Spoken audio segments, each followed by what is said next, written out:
Bonjour tout le monde. Aujourd'hui, pour l'émission numéro 16, on prend des nouvelles de la Banque alimentaire de la Lièvre. Bienvenue à Studio Libre. Je ne sais pas si vous êtes comme moi, mais quand vous avez faim et que vous ne savez pas trop quoi manger, il vous arrive d'ouvrir la porte et de regarder et de la refermer.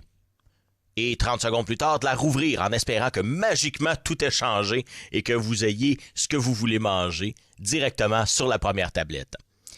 Mais il y a des gens qui souhaitent seulement juste avoir quelque chose dans le frigidaire à manger. Et ma prochaine invitée en sait quelque chose. Elle est directrice générale de la Banque alimentaire de la Lièvre. Madame Anne Mercier, toujours un plaisir de te recevoir, Anne. Ah, merci. Et puis, c'est vrai un peu de ce que je dis d'emblée. Bon, quand on a un frigo qui est relativement bien rempli, parfois, on sait, c'est comme trop de choix, c'est pas comme pas assez. Mais dans le cas de tes... je sais pas comment les appeler, clients... Écoute, il y a plein de noms scientifiques. Ouais, c'est ça. Nous autres, on dit clients parce que nous, on offre un service à la clientèle. Ah, OK. Alors, c'est notre façon de dire les choses. Donc, tes clients, justement, ben souvent, il y en a qui en ont juste pas. Ou pratiquement très peu. Là. Quand on regarde des frigos, sont vides. L'alimentation coûte très cher.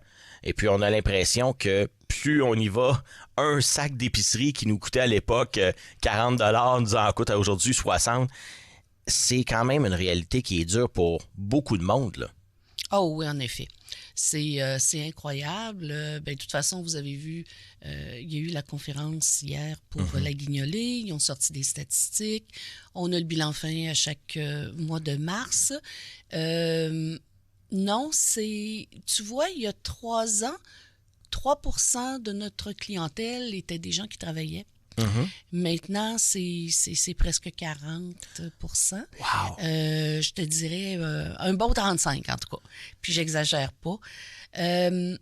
Vous le savez tous, vous allez à l'épicerie, vous voyez comment ça a augmenté. Puis ce matin, justement, aux nouvelles, c'est drôle, parce qu'on en parle énormément de la sécurité alimentaire ces temps-ci. Évidemment, à l'approche de Noël.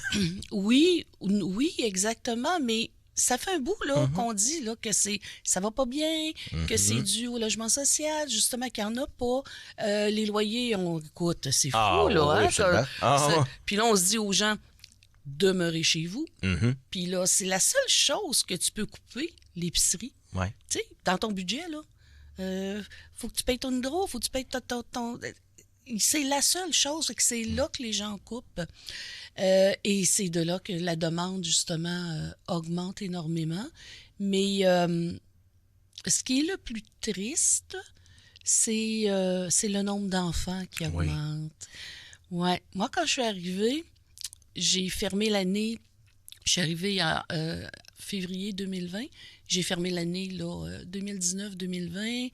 Il y avait 49 enfants d'inscrits différents. Aujourd'hui, j'en ai presque 500.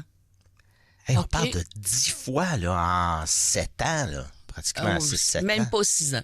Wow! Même pas 6 ans.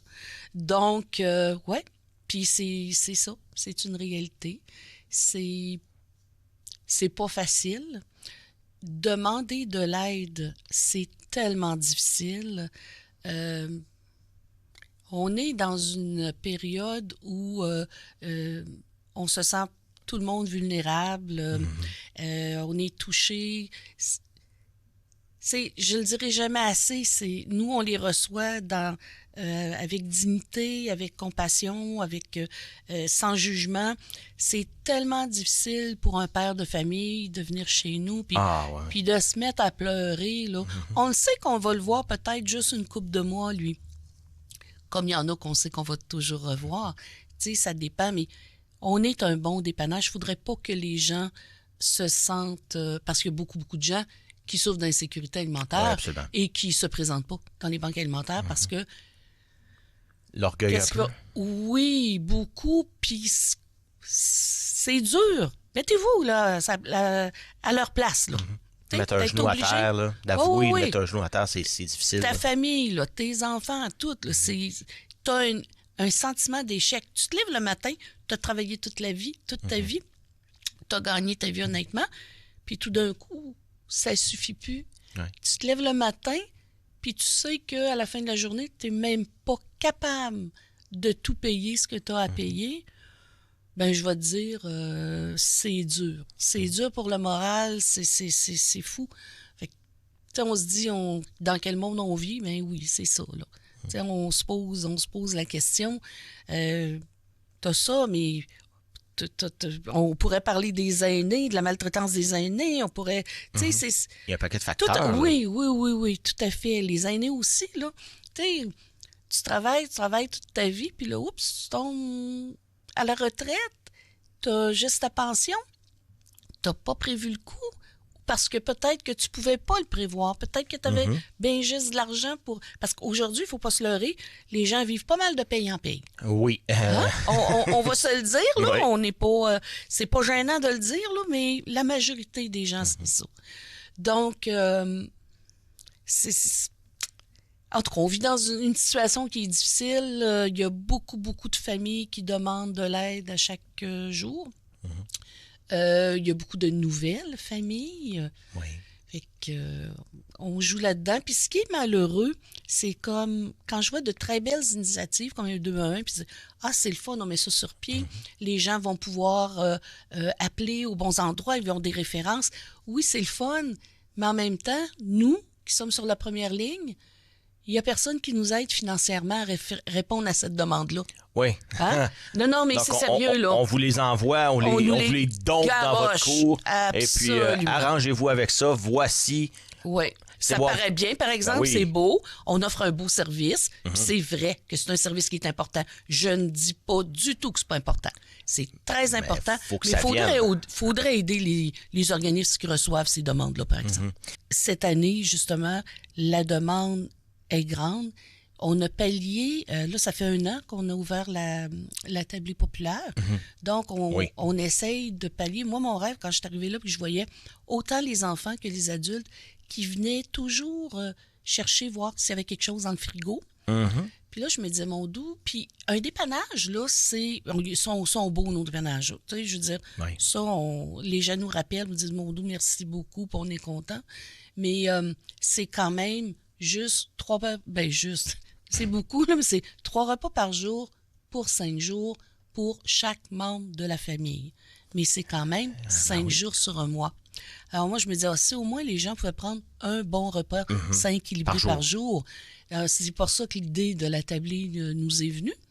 Et on pensait avoir une vingtaine, peut-être 30 personnes.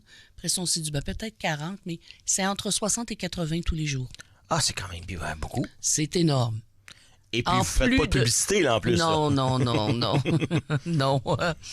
on n'en fait pas. Donc, tu as tout ce service-là aussi, là. Puis, avec Dîner pour mieux apprendre, parce qu'on le gère aussi. Oui. On est rendu à 143 enfants, je pense, différents à qui on offre le dîner gratuitement dans les écoles. Oui. Donc, on s'est associé aussi à Cantine pour tous pour faire un traiteur social parce que Cantine pour tous nous compense financièrement. Donc, on peut en donner, on peut ouvrir à plus d'écoles. Là, présentement, on en a 8. Mon Dieu. On a 8 écoles avec Dîner pour mieux apprendre, puis on en a 4 avec Cantine pour tous. Et on l'a vu dans le reportage qu'on a fait cet été avec votre communauté, vos services, à quel point c'est rendu gros, là. On avait une bâtisse à l'époque, et là, c'est rendu à 3 endroits. Bon, 2 qui sont voisins, mais il y en a un autre, vous avez repris les locaux de l'ami chez vous. Donc, c'est encore ça. Est-ce que, là, ça en branle, là, ça roule, là? Oui. Quand on a... d'abord, on a commencé avec une demi. Oui. Ou un quart de bâtisse, là. Ouais. On va être, tu sais, on le veuille pas.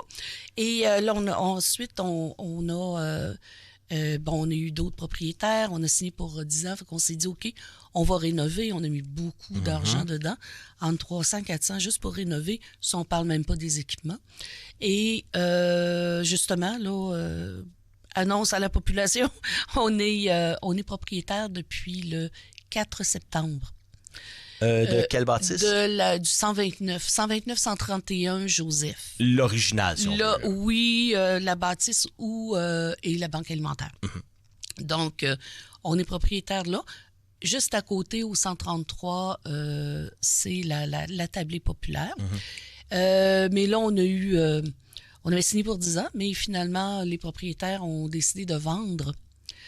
Oh! Ouais. Oh. Faut le voir comme une opportunité. OK. Il faut le voir comme une opportunité pour du long terme, pour la société en général, c'est bien.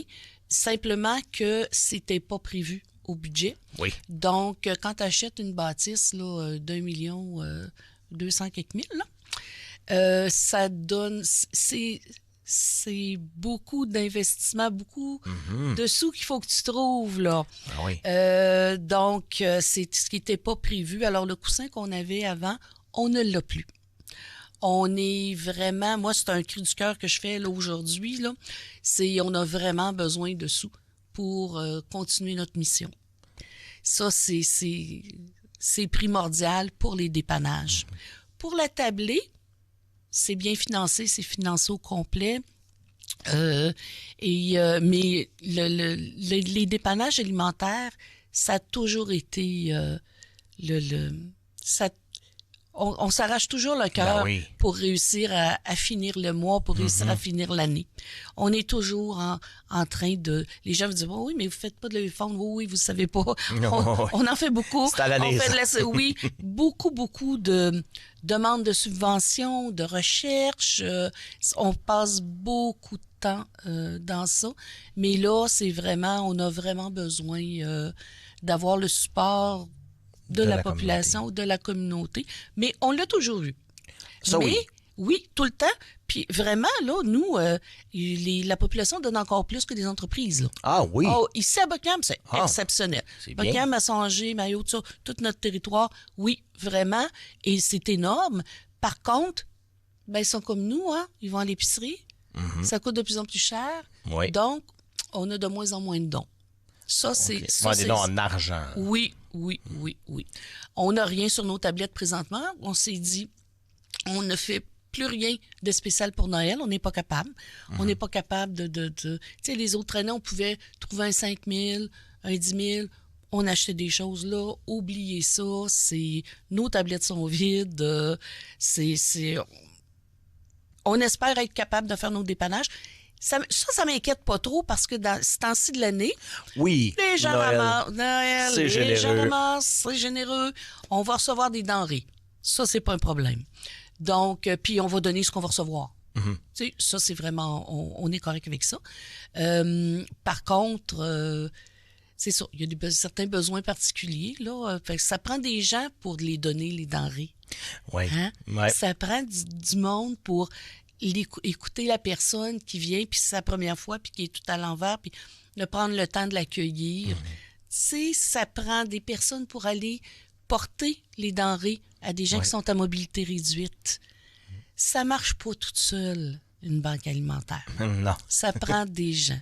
Ça prend des gens, et ça prend des gens pour coordonner tout ça. Anne, oui. On t'a regardé aller, moi puis Jean-François. C'est une course, c'est un marathon pratiquement à tous les jours. T'as une grosse équipe, t'aimerais peut-être en avoir plus, mais t'as une bonne équipe solide avec toi. L'importance d'avoir cette équipe-là qui sont rodés et qui peuvent accueillir justement des nouveaux si jamais il y a opportunité, autant bénévoles qu'employés. J'imagine que ton équipe, c'est de l'or en barre, là. Ah ben oui, définitivement. On a eu des défis cette année, des gros défis. Moi, j'ai annoncé que j'allais me retirer d'ici peut-être 2-3 ans. Donc, on prépare la relève, mais c'est pratiquement impossible là, pour une personne de gérer autant de projets. Ça va t'en prendre 4 pour te remplacer? Non, tout le monde est remplaçable. Tout le monde est remplaçable, mais... Mais par combien? Ça prend... ça va prendre vraiment des... c'est parce qu'on n'avait pas ça des intervenants avant. Donc là, il y en a. Tu sais, ça fait 1 an qu'on a la tablée. Là, on va avoir aussi du logement social, parce qu'on a des logements. OK. Donc, on va développer ça aussi. Là, il y a l'itinérance. Avec la tablée, on va ouvrir un centre de proximité avec OK. le CISO. On a déjà le groupe Image qui vient régulièrement. On a un infirmier qui vient pour... puis là, on va avoir une clinique de vaccination pour nos gens aussi. C'est gros. Puis c'est beaucoup de projets différents un peu avec énorme. des compétences différentes aussi. Oui, exactement. Donc, qu'il y ait une direction, une coordination, appelons-les comme on veut, pour tout ce qui est la partie, justement, intervention. Une pour tout ce qui est administration, gestion de bâtisse, gestion des équipements, les payes, toute la comptabilité, ça prend une autre. Et ça va me prendre quelqu'un au service alimentaire. Parce que le service alimentaire, on a le service alimentaire pour la tablée. Donc, on a des cuisiniers pour la tablée. On a ouvert, grâce à notre conseiller municipal, là, qui nous a bien aidés, le projet de les cuisines collectives et communautaires, qui est au 400A, avenue de Buckingham. Où était l'ami chez vous, je pense? Non? Oui, ben peut-être, mais... Pas tellement loin? Ben, il est 400B, lui. OK. Il est à 400B. Alors, 400A, le 400B, c'est... saveur et... pas saveur et bonheur, c'est pas vrai. C'est dîner pour mieux apprendre. OK. Et c'est la grosse cuisine aussi pour cantine pour tous. Il y a des fois qu'ils font jusqu'à 400, au-dessus de 400 repas par jour qu'ils distribuent aux enfants. C'est beaucoup. C'est énorme. Et on va ouvrir avant les fêtes la boutique un peu éphémère parce que ça a été trop là pour une année. Donc, qui s'appelle d'ailleurs Saveur et Bonheur, des plats préparés. Donc, d'ici Noël, il y a des journées qu'on va ouvrir, qu'on va pouvoir vendre nos petits plats qu'on a fait. Et c'est ça, fait que ça me prend une coordination, direction, juste service alimentaire parce que... Ça devient trop gros à un moment donné aussi là, pour une personne. Là. Oui. C'est beaucoup. Effectivement. Puis on te regarde aller, puis t'es d'une humilité souvent par rapport à ça. Et tu dis, c'est mon équipe. Oui, mais ça prend quelqu'un qui dit, on va pousser, on va y aller. Un leader pour amener son équipe. Écoute, je te dirais que un leader peut pas rien faire tout seul. Rien. Moi, si j'ai travaillé pendant 30 ans avec des conseils d'administration. Ce que j'ai pu accomplir là, c'est parce que j'ai eu un conseil d'administration qui m'a soutenu et qui était aussi fou que moi, qui embarquait dans ma folie. Si j'avais eu quelqu'un qui avait mis des bâtons dans les roues, tout ça, oublie ça, là. Tu peux pas réaliser ça. Donc, bon conseil d'administration, la vision, surtout la mission, les objectifs, s'ils ont vraiment tous la mission à cœur. Puis nous, ce qu'on a fait, c'est que, je me souviens, on était 2 salariés quand je suis arrivée, là. Ça fait même pas 6 ans. Wow. Puis, nous, ce qu'on a fait, c'est qu'on a regardé les besoins, puis on a créé des services à partir des besoins. Puis après ça, on a cherché les financements, tout ça. Tandis que souvent, on va attendre que le financement descende, puis dire, qu'est-ce que je pourrais faire avec ça? Ouais, on a 100 000 à faire. Bon, OK, qu'est-ce qu'on fait? Ouais. Mais non, nous, c'était le contraire. On a, tu sais, comme je te disais, mon rêve, c'était de faire une tablée parce que je voyais que les gens n'avaient pas assez. Donc, puis je me suis dit, ça va donner un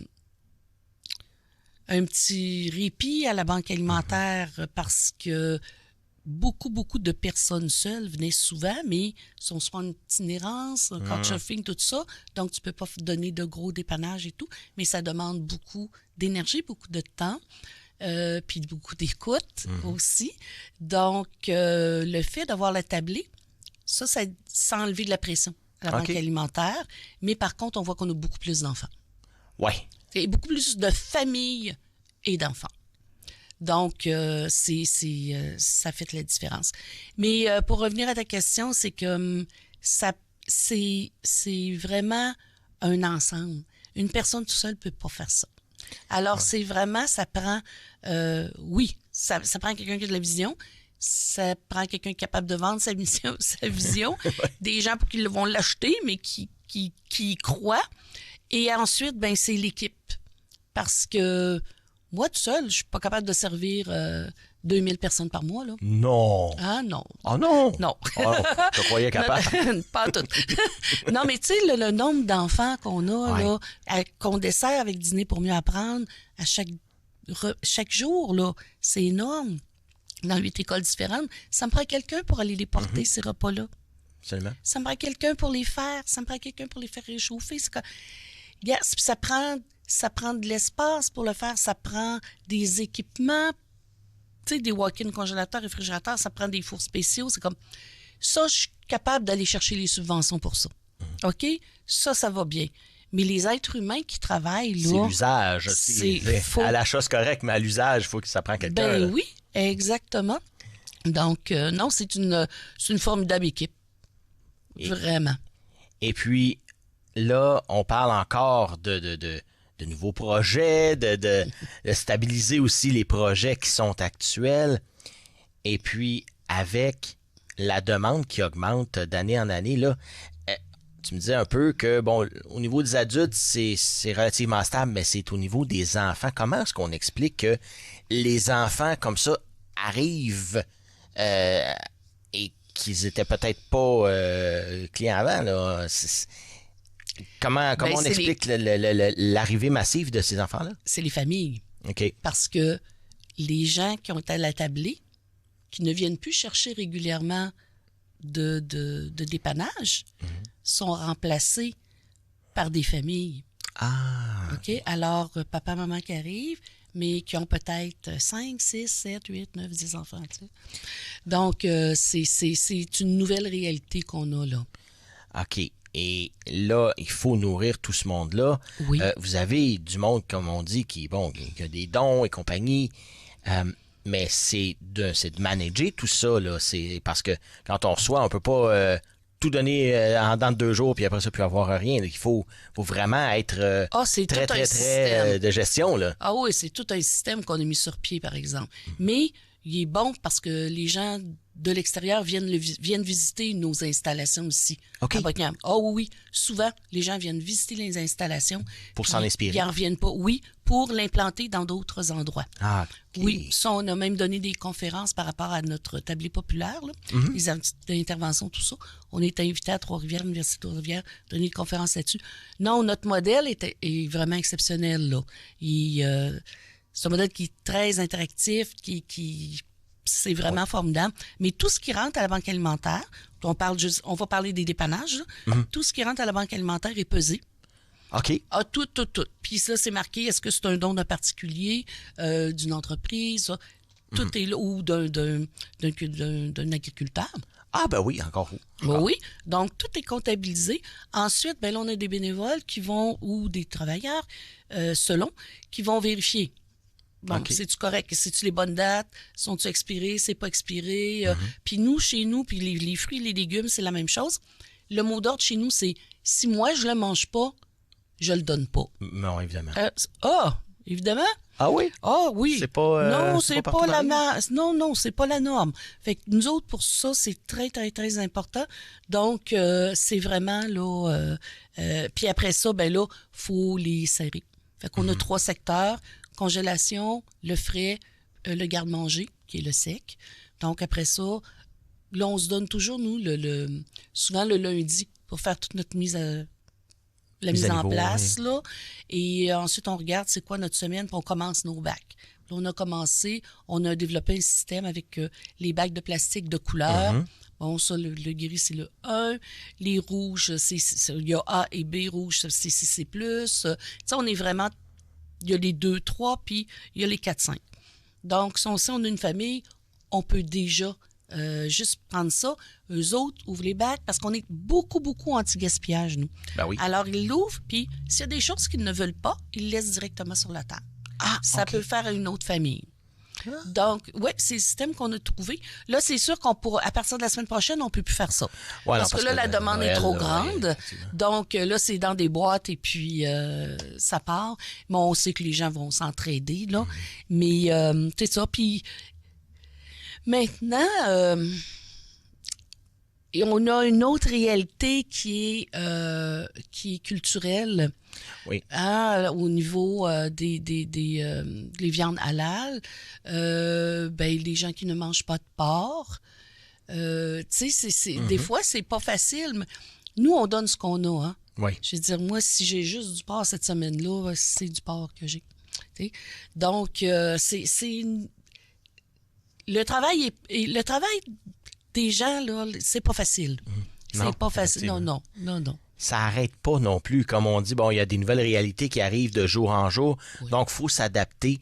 Comment est-ce qu'on peut réussir à s'adapter dans un monde où ça va très, très, très, très vite, là? On n'a qu'à penser là, à toute une, exemple donné, une grosse entreprise qui ferme ses portes et qui a 500 employés qui ont plus rien du jour au lendemain. Donc, à un moment donné, j'imagine que vous le voyez, ces contre-coups-là là, arriver, oui. que ce soit dans les semaines ou dans les mois qui suivent. Ben, t'as pas besoin de fermer. Juste les grèves. Ah, La ben grève des postes. On a des postiers. Ben oui. La grève des professeurs. Hein, quand les deux sont professeurs, là. Oh, qui sont en grève et qui n'ont pas beaucoup de fonds de grève. Oui, exactement. C'est non. Ils n'ont pas besoin de fermer. Des fois, là, juste le fait d'être en grève ou encore, ils ont été obligés de couper des heures. Oui. Hein? Ben, Anne, c'est toujours un plaisir de te recevoir.